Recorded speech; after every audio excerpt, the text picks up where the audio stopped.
We lived in a nice little house on a cul-de-sac with a neatly trimmed postage stamp of a yard. Stephen drank beers with the neighborhood men as they mowed their lawns on Saturdays. Sometimes a few wives came out to chat, bringing iced tea or lemonade. The one time I'd tried it, the glare I'd received from Stephen had been murderous. "Well, are you too stupid to answer the fucking question?" His voice was loud, reverberating off the walls, and I feared the other guests would hear my humiliation. My mind drew a blank.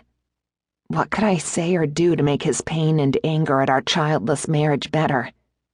Nothing. And if I admitted the truth as to why we had no children, that might just push him over the edge. I tempered the urge to shrug and roll my eyes. Despite his attempts to squash my spirit, it still lingered in there somewhere.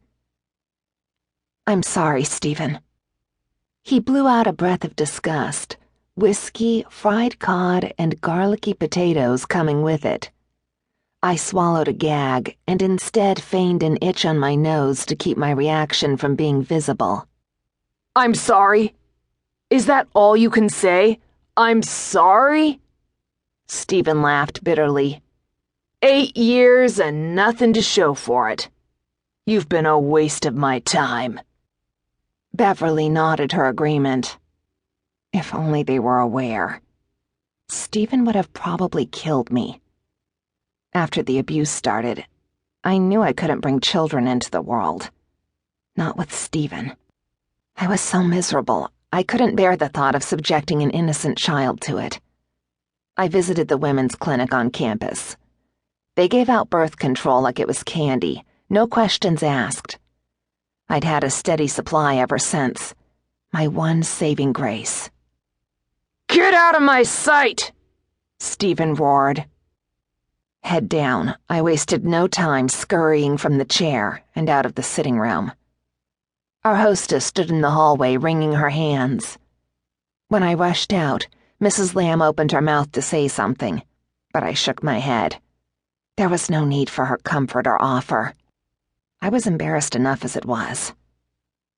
With silent but hurried steps in my practical ballet flats, I ran upstairs to the bedroom I shared with my husband and clicked on the dim light, waiting for my eyes to adjust to its flickering.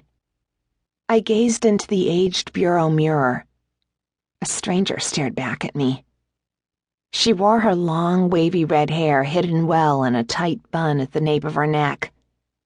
Wide, frightened blue eyes, pale skin, cheekbones jutting from thin flesh, a long, slender neck, collarbones that could cut someone. When had I become so fragile? Why did I look so ghostly? This wasn't me. Couldn't be me. And yet it was. A stranger. I'd been so full of life at 18. Until the day I lost everything.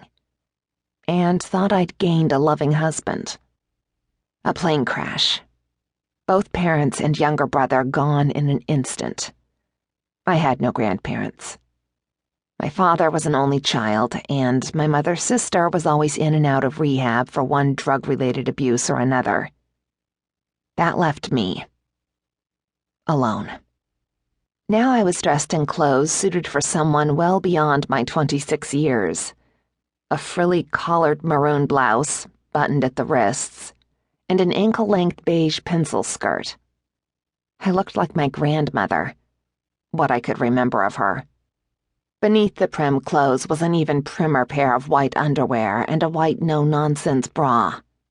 Nothing sexy. I wasn't allowed to look sexy on the outside. Wasn't allowed to think of myself as anything other than Stephen's wife, Stephen's maid, Stephen's cook, Stephen's punching bag. I longed for something different, dreamed of a life unlike this one. One with love, friendship, respect. One where I could feel beautiful, be free to be me. I turned away from the mirror and let my gaze drift over the room. It was small. Wood-paneled walls, a cream ceiling with a few water